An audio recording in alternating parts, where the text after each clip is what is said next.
I graduated from SUNY Brockport up in New York, transferred to UNCW, got my master's degree at ECU, and got my doctorate degree in educational leadership at UNCW. I've been teaching over there for about 10 years, and I have about 15 total years of experience teaching physical education and health to kindergarten up to adults, and particularly with individuals with disabilities. So I try to create inclusive programs for my students and also our teacher education licensure students and lifetime fitness students at UNCW. So I'm originally from Buffalo, New York, big Bills fan. Woo! Hockey fan, football fan, love sports. I got 2 kids and a wife. So that's a little bit about me before we get started.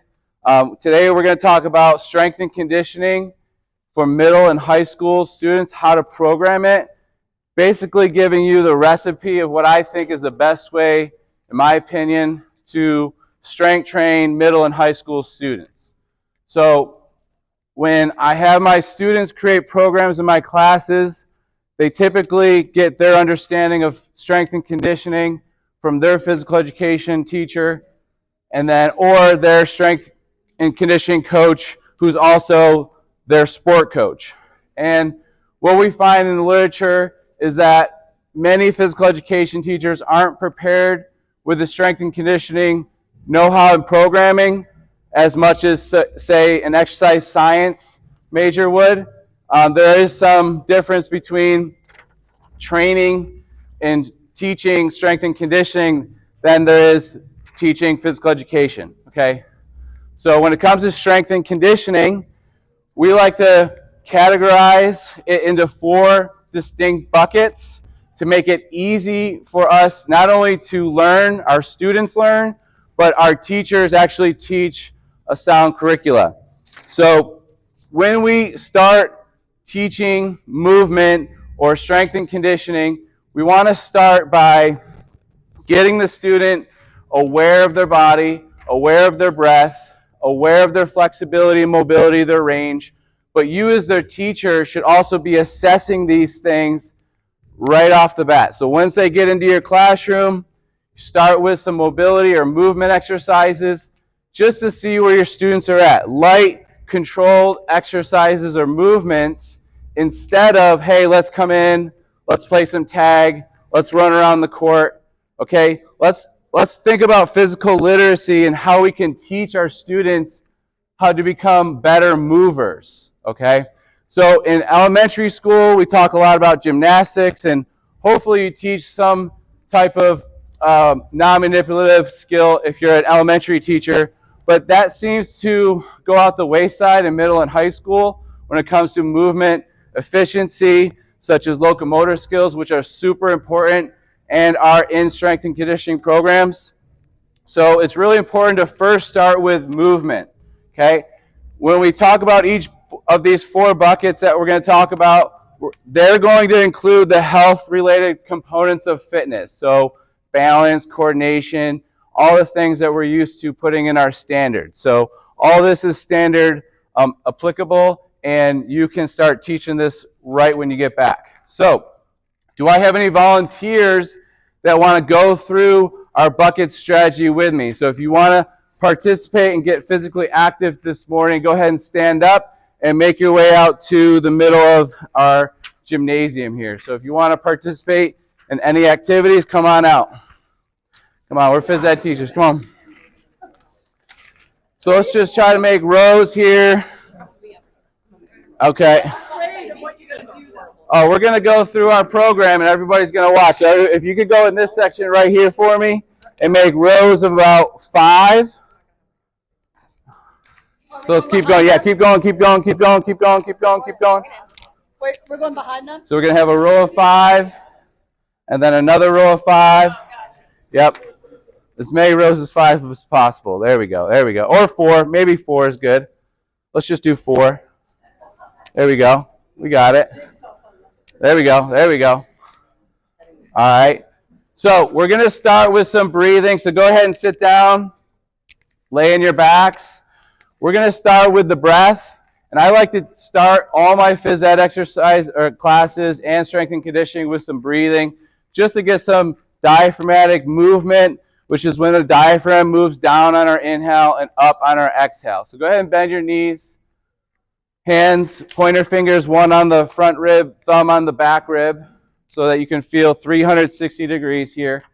And we're just going to take a light inhale through your nose. Exhale with your pierced lips out the mouth. And exhale everything out. When we inhale, we're looking for a 360 degree inhale. So ribs expand out, forward and back, side to side. And when we exhale, exhale everything out. Don't leave any air in. So pierce your lips and keep exhaling. Get it all out. When we inhale, we don't want to tense our neck and squeeze our neck muscles. We want to relax, inhale through the nose. Fill it all the way up 360 degrees. And then exhale everything out. Okay? During our mobility or movement bucket, after breathing, I might go into some foam rolling. Okay? But not all physical educators have 30 foam rollers to use, so I might have to skip that if you don't have foam rollers. If you're working with athletes, this would be the time to start doing some foam rolling exercises. So if we're not using our foam rollers today, what we're doing in our movement bucket is basically like a yoga or a Pilates class where we're taking our students through some light, easy movements to get them prepared for higher intensity exercises like jumping and hopping. So from here, we're going to go ahead and bring our knees into our chest, go into a ball. We're going to rock side to side or in a circle or forward and backward. So anyway, just kind of massaging the spine here, moving a little bit. Okay. Then from here, we're going to go ahead and hold on to the back of our right leg, extend our left leg to the ground. And we're just going to bend that knee 3 times. 1, 2, 3, and then switch side. 1, 2, 3. And then from here, let's go ahead and sit up to a seated position to our hands and knees. And then what we're going to do is go from our toes. So we're going to sit on our heels. And then we're going to round our back into hands and knees position. We're going to sit on our heels, arch the back up, round the back. And we'll do 3 more reps just like that. From here, what we're going to do is just press into a downward dog position. So we're going to stretch out our calves, activate our shoulder blades, head through the shoulders, and we're going to bring the knees down to the ground and then back up and go for about 3 reps. Okay, then from here, we're going to go ahead and abduct your right leg. Tuck that back toe, and we're going to rock back here for a right adductor stretch for about 3 rocks, and then go ahead and switch side. Same thing, rocking out to the side. Okay, then from here, we're going to get into a push-up position, or hands and knees.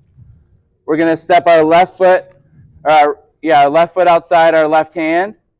You can bring that back knee down, and then you're going to bring that left arm up, reach up toward the sky, hand down, and then try to switch to the other side. Same thing, and reach up. Good job. Then from here, we're going to go ahead and move to our side, so facing me on your right forearm. We're going to get into a little bit of stability work. So after we've completed a little bit of mobility or flexibility training, we get into some stability training, activating the core muscles. Okay? So from here, I want that left elbow underneath the left shoulder. I want your hips back in line with your shoulder here. And we're going to drive up through our bottom glute is activated here. And then we're going to push into the ground. We're going to hold, inhale through your nose. Long exhale, pierce lips out your mouth. Good job. Let's go ahead and try the other side. On that forearm, underneath the shoulder, knees stacked, hips up, hold. Squeeze that bottom glute into the ground, hold. Inhale through your nose. Long exhale, pierce lips. Good job. From here, we're going to go on the back, a little bit more activation. We're going to first start with some shoulder slides. You can watch me. I'm going to have my knees bent, take an inhale, and I'm going to exhale, reach overhead. If you have somebody with shoulder tightness, you're going to notice that their hands won't be able to touch the ground, and they won't be able to slide all the way up. So this is what we're really doing here is we're kind of assessing our shoulder mobility here. So go for about 3 to 5 slides here with your knees bent. See if you can connect the elbows, forearms, without extending the wrist. And you might notice that some people's hands aren't able to get on the ground there. It might just be a little restriction in shoulder mobility. So as you're going through your movement bucket, you're watching your students move, and we're assessing how well they can move before they start their strength or power exercises. From here, hands down next to the sides. We're going to press into the ground with the glutes, squeeze the glutes, hips up into the air into a hip lift. We're going to hold about 5 to 10 seconds. Inhale through the nose, long exhale out through the mouth. Really pierce the lips when you exhale out through the mouth when you're performing your core exercises to engage the deep core muscular. From here, hips down. We're going to pull that or raise that right knee into the chest. Keep your left foot down. Hands down next to your sides. We're going to press that left foot into the ground, a one-legged hip lift. We're going to hold in the air, just like that. Good. And hold, inhale. Long exhale. And hands can be down next to the side here. And then go ahead and switch side. Same thing. Hold it. Drive the hips up in the air. Inhale. And exhale. All right, from here, we're going to go ahead and straighten both legs over your hips, palms face down, and then as you bring one leg, your right leg down or your left leg, you're going to exhale as you do that. And then inhale up, and then switch side. So inhale up, and then big exhale out the mouth as your leg drops to the ground. So right here, we're working on pelvic stability. We're working on the core musculature as well. And go ahead and relax. Let's go to our hands and knees. Another stability exercise we can perform is our contralateral reach. So we're going to reach out, challenging motor control as well as stability of our core. And we're going to try to hold for an inhale and exhale and then switch side. And then you can alternate. And you can do 1 to 2 reps on each side. Good work. All right, from here, hands and knees. Round the upper back like a cat. Knees are a little wider, maybe as wide as the hands. Tuck the back toes. What we're going to do is we're going to lift the knees off the ground just an inch and hold. Okay, challenging the core. Then from here, I want you to tap your opposite shoulder without moving your hips side to side. Don't move the hips side to side as you do that.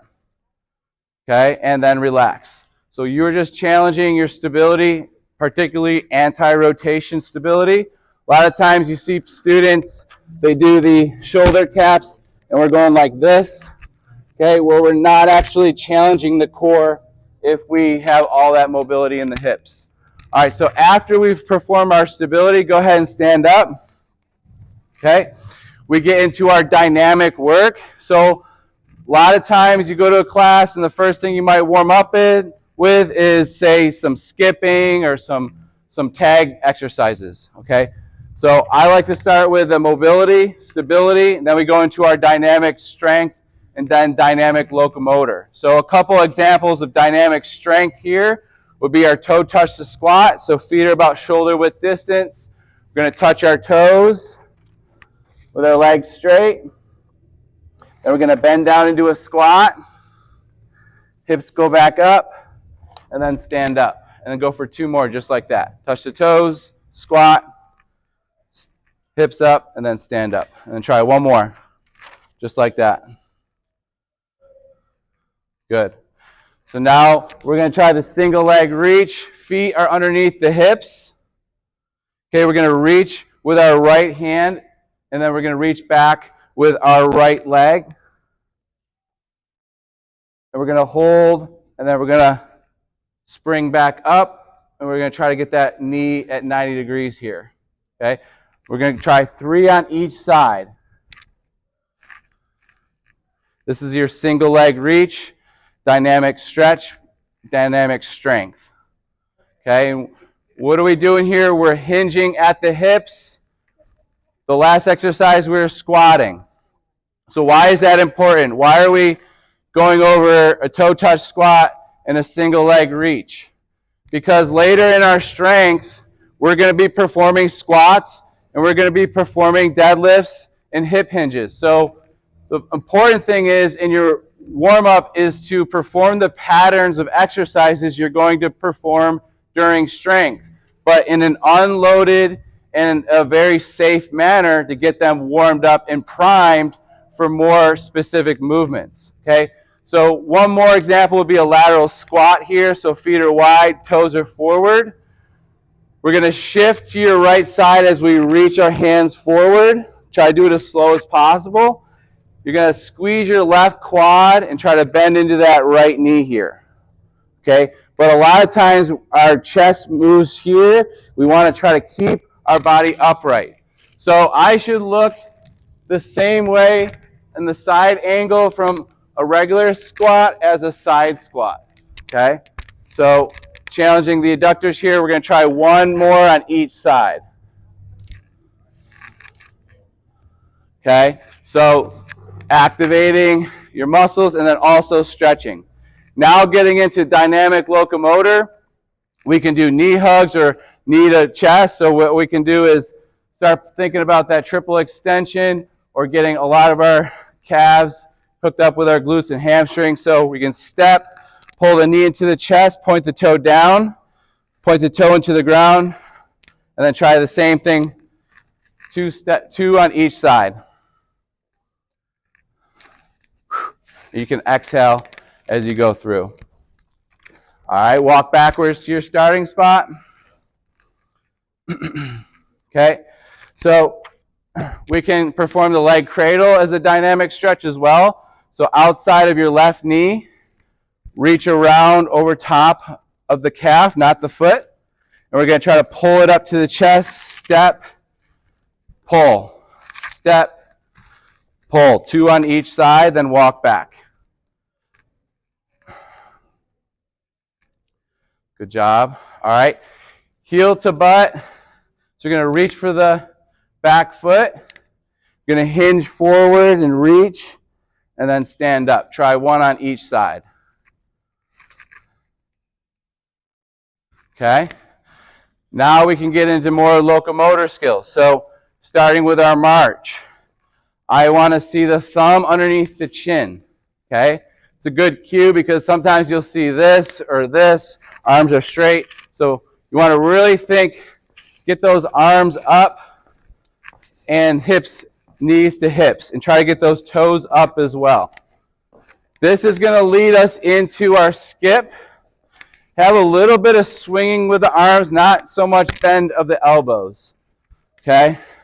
And relax. So we go from march into our skip pattern. So we're going to march, and then see if you can skip in place. And we're going to all skip ahead in 3, 2, 1 for 5 seconds. 4, 3, 2, and 1, and stop. Good. All right, let's walk back to start. So going over the skip pattern, during our dynamic warm-up, we also want to think of not just going linearly or forward and backward, but also side to side. So everyone will face this way. Okay, feet are wide, feet are forward. Hands are out wide like you're guarding in basketball. We're going to shift side all the way to our left side for 5 seconds, and then to our right side for 5 seconds. Ready? And go. 1, 2, 3, 4, and back. 2, 3, 4, and 5. Good. Now, same thing, or you can add in that karaoke step. So option 1, side step. Option 2, karaoke. Ready? 5 seconds, and go. 5, 4, 3, 2, and back. 4, 3, 2, and relax. Good. So now we should feel pretty warmed up. This group, you feeling a little bit more warmed up than you came in. Grab some water if you need it, if you have any. But this is the type of recipe that kind of works best with athletes and the adult population, because now we've gone through some movements that are familiar, that are easy, okay? We could include some shoulder rotations here, nice and controlled. So bring your left arm up, reach back, and then all the way back without rotating your chest. Okay, and then try the same thing on your other side, and back. Good. Okay, so that is our dynamic stretching portion. We can add in side skips, crossovers, karaokes. We can get into some scissor steps, some hops, some jumps. But these are all the precursors to our power bucket, which is next. So we finished the movement bucket, which is our first bucket, which starts with mobility, stability, and dynamic stretching, which we just completed. Then we get into our power work. So now our body's primed for that ATP-CP, or that phosphagen energy system, which takes a lot of energy to perform. So that's why you only get 1 to 3 reps. Okay, and that's why vertical jumps go down in height as you keep jumping. So for our power bucket, what you want to do is perform 1 to 3 power exercises and partner it up with a core exercise or a stretch. Okay, so if this was an advanced group, I might have you do an Olympic hang clean, a med ball slam, and then a lateral jump. Okay, if these are novice athletes or students, I might have you do a kettlebell swing, a box jump, and then maybe a core exercise. If I'm working with new middle school students or high school students, we're probably just going to do a squat jump, okay? Then we're going to turn to the side and do lateral bounds. And then we're going to do that core exercise that we performed earlier with our knees off the ground, where we're going to do a plank clock. So I'm going to go 3 o'clock, 9 o'clock, 12, 12, 6, 6, okay? Now, when you're performing power exercises, typically you want to wait a couple minutes in between each set, where we don't always have that much time in our classes, but it's still really important to teach power and how we can move our body fast, whether it's sprinting drills right now. If we had time and organization, we could have a sprinting lane, a med ball zone, and a jumping zone with either hurdles or box jumps. Okay, so you'd want about 1 to 3 power exercises will be fine for your power bucket. So we'll give you an example of what that might look like. So we're going to start with the squat jump. So we're going to get into a squat position with our arms back. Okay. Now modification will just be an air squat. So if you don't want to do the jump squat, just an air squat. Otherwise, when we jump, we're going to reach up. When we land, we don't want to cave our knees in. We don't want to let our knees cave in on the way down. We want to keep our knees in line with our ankles. Okay, and our feet are going to only be about shoulder width apart for this. We'll go for 3 to 5 reps. So if you feel good, go for 5. If you feel okay, go for 3. Okay, so a lot of power, a lot of effort. High as you can go in the air. Land soft. Okay, don't land hard. And with your knees straight, land the same way that you started. Okay, so we're going to go 3 to 5 jumping squats. Then we're going to go lateral bounds. So what you'll have to do for lateral bounds is we'll all end up facing this way, and we're going to go side to side. Okay, when we perform our lateral bound, our back leg moves up like a pendulum or a rainbow to the other side.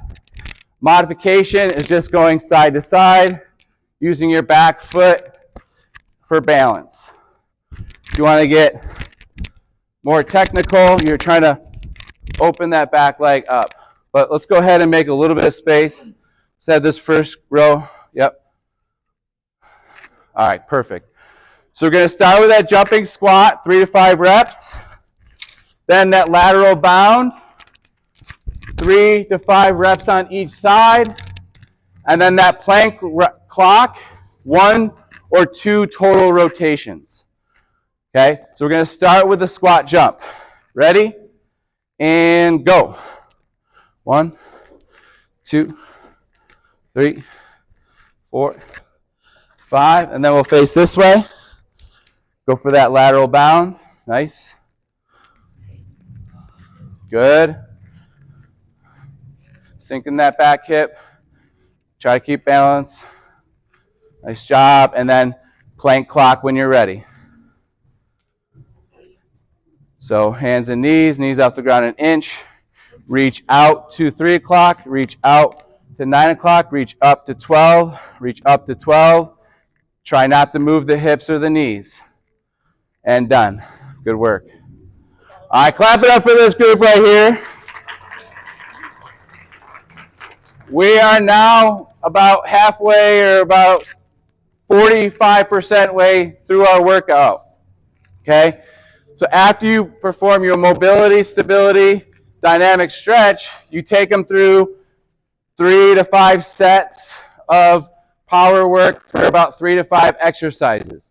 Okay, we only did 2 power exercises and 1 core exercise. Okay, but the point is when you go phase 1, you're not going to overload your students as well. So you want to make sure that you kind of work up to that. So after your power bucket, what we're going to do is this is where we're going to go through our strength training.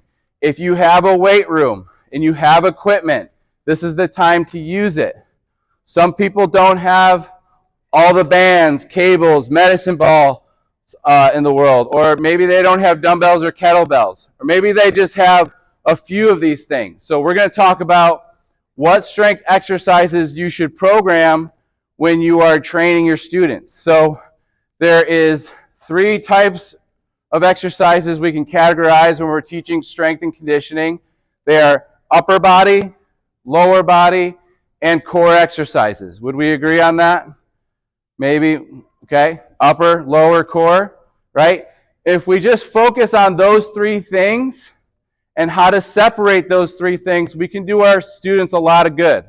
What I mean by that is if I'm teaching an upper body exercise, it can either be a push or it can be a pull, right?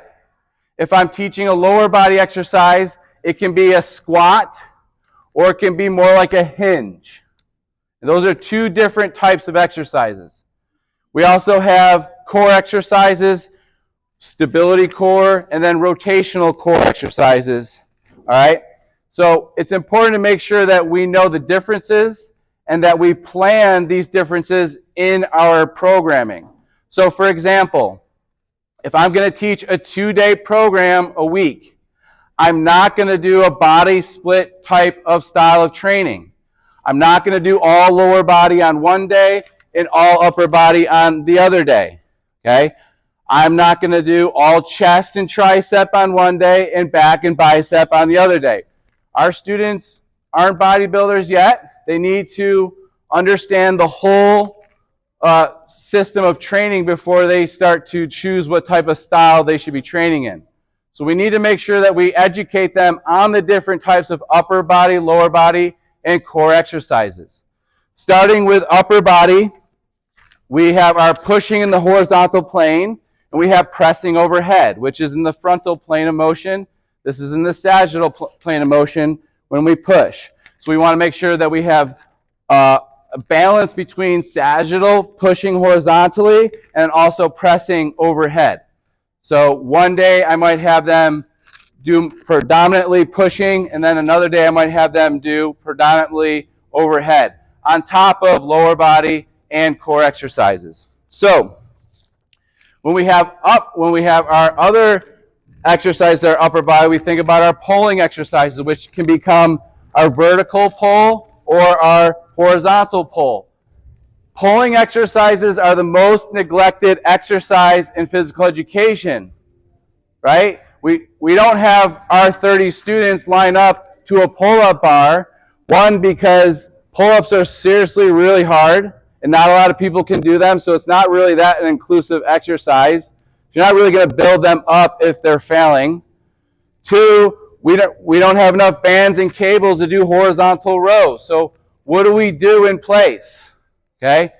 As a PE teacher, you should be thinking, am I over pushing them? Am I only doing push-ups or overhead pressing, not enough pulling? So making sure you either have one-arm rows with a dumbbell if you have them, one-arm rows with a cable or a band, or you could do a partner exercise. So I could have, if you're my partner, if you want to just go on the ground real quick, I might have, say, it's just sit down, please. I'm going to have you, I'm just going to just help, what's your name? Kristen. I'm going to help Kristen up. Now, what am I doing when I do this? I'm pulling. But I'm also creating a cooperative exercise. And we might do 10 on each side. I could also have a handshake or a pull here where I pull and you try to resist me as I pull. And I do an isometric pull. Okay, getting those same muscles. I can do this in the horizontal plane, or I can do this overhead. Now pull me. Woo! She's strong.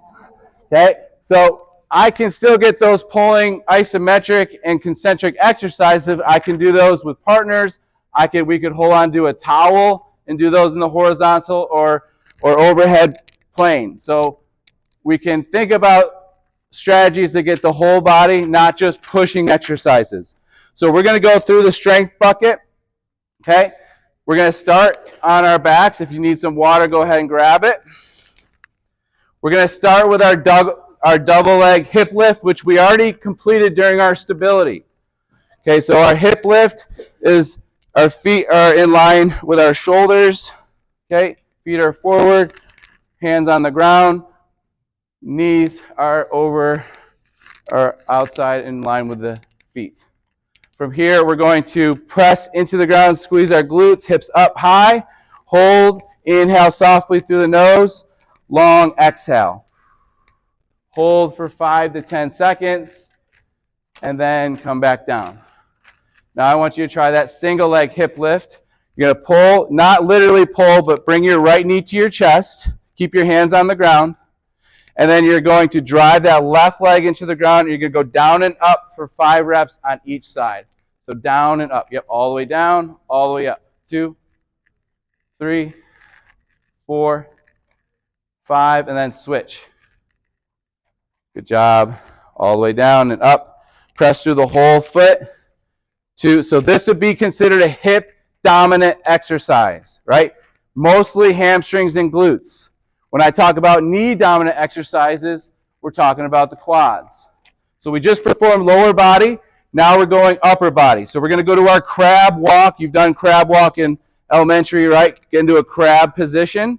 We're just going to hold that position with our hips up as high as we can. We're going to hold this position. If you want to make it a little bit harder, move forward and backward in your position. Create a little bit of instability because this is going to be hard on the shoulders, and also it's challenging the glutes. Good job. So that go down. That would be our upper body exercise, considering our shoulders. Okay, there's different ways to do upper body exercises than just pushing and pulling. Okay, we can do dips. We can hold the crab position for an upper body. Now for our core, we're going to do a hollow hold. So we're going to lay on our back. We're going to bring our feet off the ground an inch and our arms overhead for an advanced option, or arms down next to our side. Right here's our hollow hold. You had it? Yep, so that's our advanced version.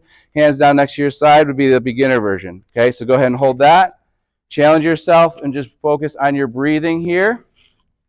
And if you want to advance this, you could try to touch your feet over your hips and hold that position. All right, and relax. All right, cross legs. Let's go hands and knees into a half kneeling position. So we just finished pod 1, which was lower body, upper body, and then a core exercise. Okay, you can load all those positions. With that hip lift, you can bring your shoulders on a bench, put a sandbag on your lap, perform controlled hip lifts there. Okay, with the crab walk, you could perform dips if you had the benches, or we could perform dips with the chairs. So that would be your upper body, and then Hollow hold would just be an isometric core exercise. Notice that those are all beginner phase 1 type of exercises that would be good for middle or high school students. Pod 2 is your split squat. What we're going to do is we're going to get into a high split squat hold as option 1. Option 2, we're going to bring that back knee down, tap, and go up for 3 reps. So you can hold it for 5 to 10 seconds or perform 3 reps, and then try the other side. So this is a split squat. We could regress this by performing just an air squat, but this challenges unilateral stability.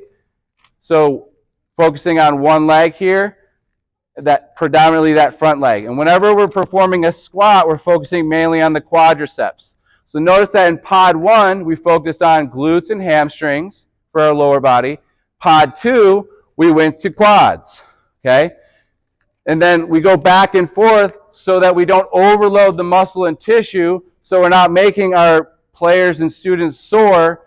And then if that happens, they're not going to be good athletes, or they're not just going to be feeling good. They might not understand the whole chemistry of it. So next would be our upper body exercise. So we did a shoulder exercise before. Now we're going to perform either a push-up hold or a downward dog push-up. So we're going to go hands and knees. Option 1, we're going to bring our hips up and then knees down. Option 2, push-up hold. Option 3, push-ups. Okay? And we're going to go either 10 seconds or as many as you can get in 10 seconds. And go. 10, 9, 8, 7, 6, 5, 4, 3, 2, 1. Good job. All right. Now, we just performed lower body, upper body. Now it's our core exercise. So this one, we're going to get with a partner, and I'm just going to go like this, and you're going to, and you're going to try to push this way on me. And we're going to go the opposite way. Go. You feel that in your core? So we're going to go, these are just called Palloff partner presses. And then we're going to go the other way. Go. Breathe. All right, try that with a partner. And you're going to feel your core turn on right when you do that. There we go. 5 seconds. 4. Go, go, go, go, go, go. Straighten the arms, straighten the arms. And then switch. Go. Go. Push, push, push. Good, good, good. All right. All right, last pod. All right. Our second last pod is we went from a split squat, which is a knee dominant exercise. Now for pod 3, it is a single leg reach. So it's one of the patterns we did in our dynamic stretching. And again, we can load all these strength exercises, right? Instead of a split squat with body weight, I could add 2 dumbbells. I could also add a kettlebell or a barbell, or we could turn that into a back squat or front squat if we're advancing it. So for pod 3, lateral squat, for our lower body exercise, we're going to bend our left knee and reach forward. Try to get as low as you can. And then we're going to do the same side for 3 reps. 2, 3, and then switch side. 1, 2,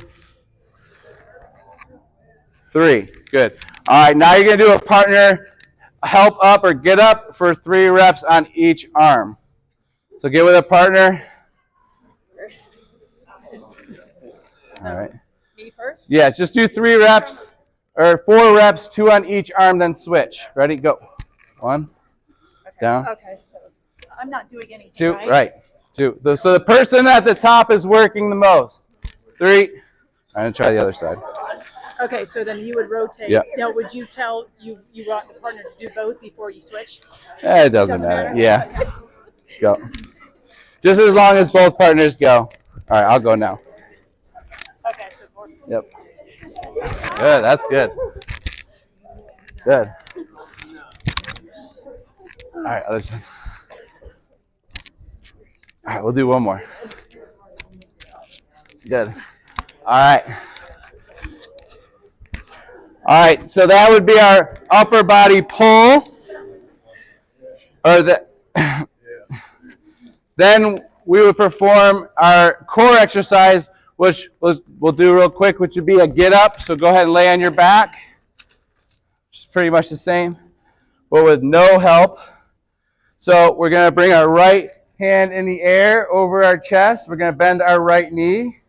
And we're going to go up to our elbow. Okay? And then slowly come down. Up. Okay? And then this would move to our Turkish get up or our get up eventually. Okay? But what we want to do is maybe just teach that in parts. Go ahead and switch on the other side. Left arm up, left knee bent. Drive into that right elbow. And down. Up. Down slow. One more. Up. And then go ahead, if you want to, try to step through. And then stand all the way up. And you could do that with load in hand. All right. So I'm going to go ahead and let's go ahead and clap it up for our volunteers. All right. So I'm going to go ahead and close the session right now. We didn't get to pod 4, but it was a lateral squat. Oh, wait. Yeah, we did lateral squat, a lateral bear crawl. Okay, and then the prone series. All right. So the only bucket we didn't get into is our conditioning bucket, which I'm sure our group is probably happy about that. But there's 3 different types of conditioning we can do after our strength training is over. If we have a lot of time, a 20 to 30 minute walk would be great. Okay? If you have a little less time, but they still want to get moving, maybe a 15 to 20 minute jog. Okay? But if you have under 10 minutes, that's when we would advise something like tempo runs, or if you have bikes, tempo bike rides. Okay, so for your conditioning bucket, after your strength training is over, you want to perform about 4 to 8 reps of about 40 to 50-yard tempo runs at about 80% intensity.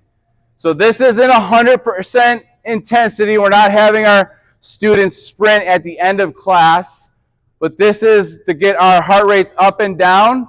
If we're thinking about HIIT training or high intensity interval training, that's something that we can do at the last 10 minutes of our class if we have the time. Okay? So 3 different types of conditioning are long, slow duration. Okay, that might take 20 or 30 minutes of walking if you have the time. You could do medium intensity, medium distance, or you could go high intensity, low time, or HIIT training. Okay, so those would be the 4 different distinct buckets of training. And when you're programming and filling your buckets and filling your templates, what you can do when you start planning your curriculum is I've created a 12-month program for you that includes phases 1, 2, and 3 for each season. So when you're training full years, I like to look at it in seasons. So June, July, August is your summer season. Each month has its own phase. Phase 1, June. Phase 2, July. Phase 3, August. Then when fall starts, September is phase 1. So that way each season starts with a new phase and you plan your training in an order that works best for your students. And you can use the template I provided once you scan the QR code if you want more information on how to fit that programming in a full year. Okay? If you have questions on how to get this adapted to your curriculum specifically with the equipment you have, email me and I'll try to work with you to get the best programming for your students. All right, so that was an example of how we'd warm up, perform power and strength, and then gave you examples for conditioning. And then if you want more information, just check out the QR code for programming for middle and high school students. All right? All right, I appreciate it, everybody.